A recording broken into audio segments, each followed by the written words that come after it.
Hello बच्चों, आज मैं आप लोगों को क्लास 8 का हमारी दुनिया यानी ज्योग्राफी को पढ़ाने वाला हूँ। इससे पहले मैंने जो भी चैप्टर इसका है वो सारा वीडियो मैंने पढ़ा दिया है, सारा चैप्टर करा दिया है और उसका क्वेश्चन आंसर भी बेहतरीन तरीके से आपको समझा दिया है। इसमें आज हम लोग पढ़ेंगे इकाई 3 का गो, जिसका नाम है सूचना प्रौद्योगिकी उद्योग। क्या नाम है? सूचना प्रौद्योगिकी उद्योग। अगर आप पहली बार हमारे चैनल पर विजिट किए हैं तो आप हमारे चैनल को सब्सक्राइब करिए। क्या कर लीजिए बाबू रे? हमारे चैनल को सब्सक्राइब कर लीजिए ताकि आपको नोटिफिकेशन मिलता रहे। चूँकि इस चैनल के माध्यम से आपको क्लास 6 से लेकर क्लास 12 तक की तैयारी कराई जाएगी, समझे? बिहार बोर्ड की हिंदी मीडियम में कराई जाएगी। आइए अब चैप्टर को स्टार्ट करते हैं, समझे ना। देखिए पहले क्या कहता कि बेंगलुरु से नयन ने अपने जीजाजी को उनके मोबाइल फ़ोन पर यह सूचना दी कि उसे अपने प्रमाण पत्र निबंधित कराना है। वह अपने प्रमाण पत्र को उनके ईमेल पर भेज रहा है। मतलब कि ईमेल, मोबाइल में ईमेल नहीं होता, जीमेल, उसी पर भेज रहा है। सबका ईमेल आईडी होता है बिना ईमेल आईडी का कोई मोबाइल बन ही नहीं सकता, चल ही नहीं सकता है, समझे ना। इसीलिए मोबाइल को चलाने के लिए ईमेल सबसे महत्वपूर्ण भूमिका निभाता है। समझ कहता है कि फ़ोन पर हुई बातों के आधार पर उसके जीजाजी ने अपने ईमेल से उनके भेजे गए प्रमाण पत्र को डाउनलोड करके प्रमाण पत्र संबंधित कार्यालय में जमा करवा दिया।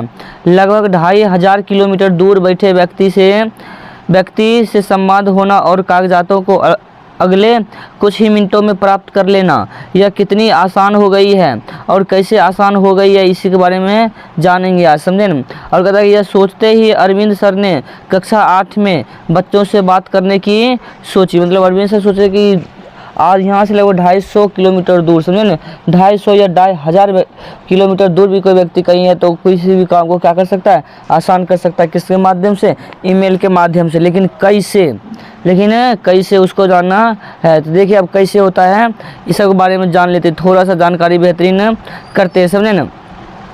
कहा कि अगले दिन उन्होंने बच्चों के सामने सवाल रखा कि गीतांजलि बोली, कंप्यूटर आधारित वैसी प्रविधियाँ, देखिए सुनिए, नोट करिएगा, कंप्यूटर आधारित वैसी प्रविधियाँ जिनकी सूचनाओं का आदान प्रदान शीघ्रता से होता है उसे हम क्या कहते हैं? सूचना प्रौद्योगिकी कहलाता है। समझे? आप सूचना प्रौद्योगिकी की परिभाषा यहाँ से लिख लीजिएगा।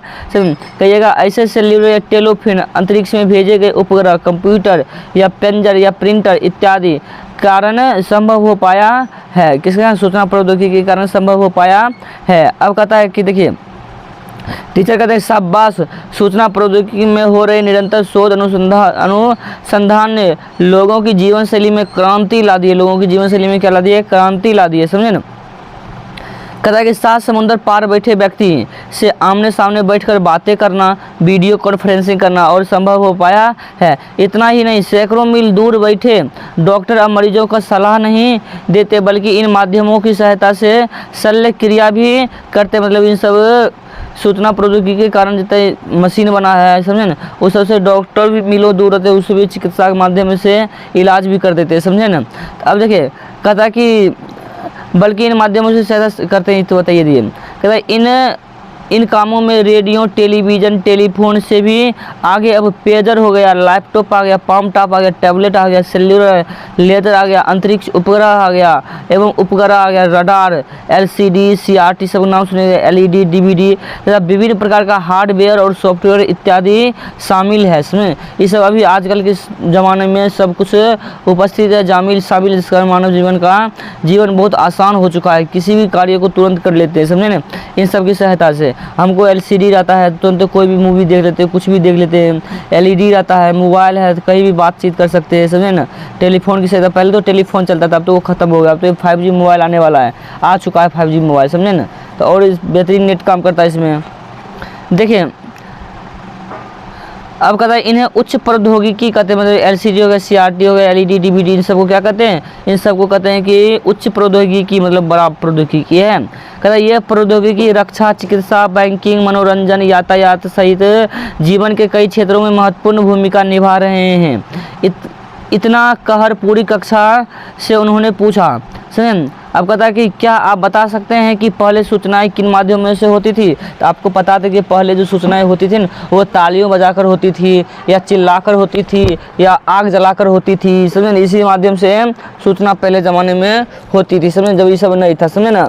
देखिए अब आगे कहता है कि प्रिया ने झट से कहा कि प्राचीन काल में सूचनाएं ताली बजाकर, आग जलाकर, पशु पक्षियों की बोलियां बोलकर दी जाती थी।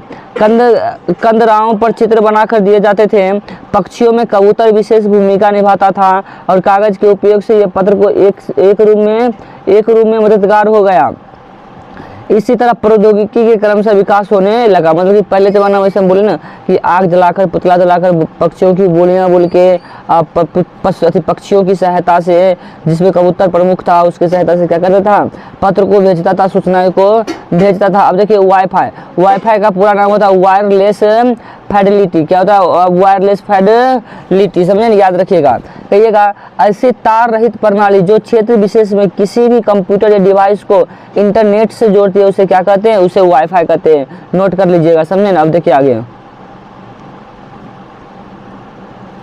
कहता है telegraph, telephone, fax, cellular phone, SMS, email से बढ़ते हुए अब जीपीएस आ गया, जीआरपीएस आ गया और 5G तक पहुंच चुके हैं। वाईफाई प्रणाली के जरिए इंटरनेट तक की पहुंच आसानी हो गई। वाईफाई के कारण क्या इंटरनेट की पहुंचना आसान हो गया। साइबर कैफे में ये सुविधाएं उपलब्ध होती है। साइबर कैफे में ये सुविधाएं उपलब्ध होती है। अब देखिए ये सब सूचना प्रौद्योगिकी पार्क का फिगर है, समझे। कहाँ है उसमें भारत का नक्शा में सब बतैले, समझे। जैसे देहरादून में है, शिमला में है, जयपुर में है, कानपुर लखनऊ में है, समझे, हैदराबाद में है, बेंगलुरु में है, समझे ना। तो अब देखिए इन सब के बारे में जानते हैं थोड़ा सा। अब तो बतेबे नहीं करेंगे कौन कौन से स्टेट में है। बेंगलुरु देखिए। अगर ईमेल देखिए, ईमेल कहिएगा कि इलेक्ट्रॉनिक ईमेल का संक्षिप्त रूप जिसमें संदेशों को कंप्यूटर के माध्यम से बेतार से शीघ्रता से भेजे जाते, बिना तार के एक जगह से दूसरी जगह भेजे जाते हैं, उसे ईमेल कहते हैं। अब देखिए जीपीएस की परिभाषा नोट डाउन करिएगा। एक नाम होता है ग्लोबल पोजीशनिंग सिस्टम है, जिसकी सहायता से कोई भी व्यक्ति या वस्तु कहीं भी रहता तो उसका पता लगाया जा सकता है। किसके माध्यम से, जीपीएस के माध्यम से। अब देखिए कहता कि विकसित देशों में छोटे बच्चों के हाथों में जीपीएस युक्त घड़ी पहना दी जाती है। मतलब छोटा बच्चा होता है जो जिसके हाथों में घड़ी पहना देता है ताकि उसको लोकेशन पता रहे, कोई पता चल जाए, जिससे उनके गुम होने की स्थिति में उनको खोज निकालना क्या होता है, आसान। खोज निकालना क्या होता है बाबू रे, आसान होता है, समझे। अब देखिए आगे कहता बिहार राज्य में स्वास्थ्य समिति द्वारा संचालित जीवन रक्षण वाहन, बिहार राज्य के जो सरकारी स्वास्थ्य समिति से उसके जो वाहन है, वाहन रक्षक जीपीएस युक्त, जिससे वाहन की स्थिति नियंत्रण कक्ष के कंप्यूटर पर प्रदर्शित होती रहती है कि उसका वाहन नियंत्रण में है या नहीं है, समझे ना। अब देखिए कहता अच्छा क्या यह भी बता सकते हैं कि इन प्रौद्योगिकियों की उपयोग वस्तुएं और उनके कार्यक्रम तैयार कहाँ होते हैं। तो अभी हम बताते हैं कहाँ होते हैं, बेंगलुरु में होते हैं, समझे। सारा चीज़ जान लेंगे, समझे। बेंगलुरु में जो होता है हम जान लेंगे। आरती ने तुरंत अपने हाथ ऊपर किए और सर का इशारा पाकर उसने कहना शुरू किया कि श्रीमान, इस उद्योग का ज्ञान आधारित उद्योग भी कहते हैं। इस उद्योग को क्या कहते हैं, ज्ञान आधारित उद्योग भी कहते हैं, क्योंकि इसमें नित्य नए अनुसंधान और क्रिया शोधनों के जरिए इन्हें और भी उपयोग बना दिया जाता है।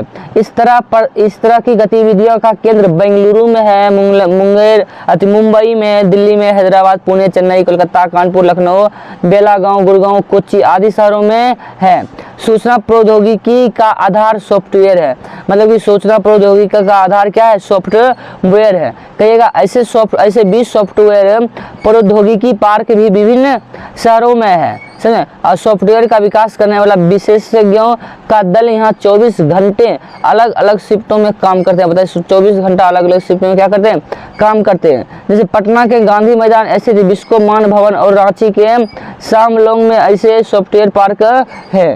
पुणे पहला वाईफाई शहर है। पुणे जो है पुणे पहला वाईफाई शहर है। आपसे पूछ देगा कि वाईफाई वाला पहला शहर कौन है, तो आप कहिएगा पुणे। क्या कहिएगा, पुणे कहिएगा। इसी बीच कमला बोल उठी, सर बेंगलुरु ऐसे उद्योगों का केंद्र है, इसलिए इसे सिलिकॉन नगर भी कहते हैं। बेंगलुरु शहर को सिलिकॉन नगर कहा जाता है। क्या कहा जाता है, सिलिकॉन सिटी या सिलिकॉन नगर कहा जाता है, समझे ना। अब कहिएगा यहाँ कंपनियों के दफ्तर हैं जहाँ लोग दिन रात काम करते हैं। कंपनियों के दफ्तर हैं जहाँ लोग दिन रात काम करते हैं, इसलिए क्या कहते हैं, इसे सिलिकॉन शैली कहते हैं। क्या कहते हैं, सिलिकॉन शैली कहते हैं। आशा करता हूँ आपको ये समझ आया होगा।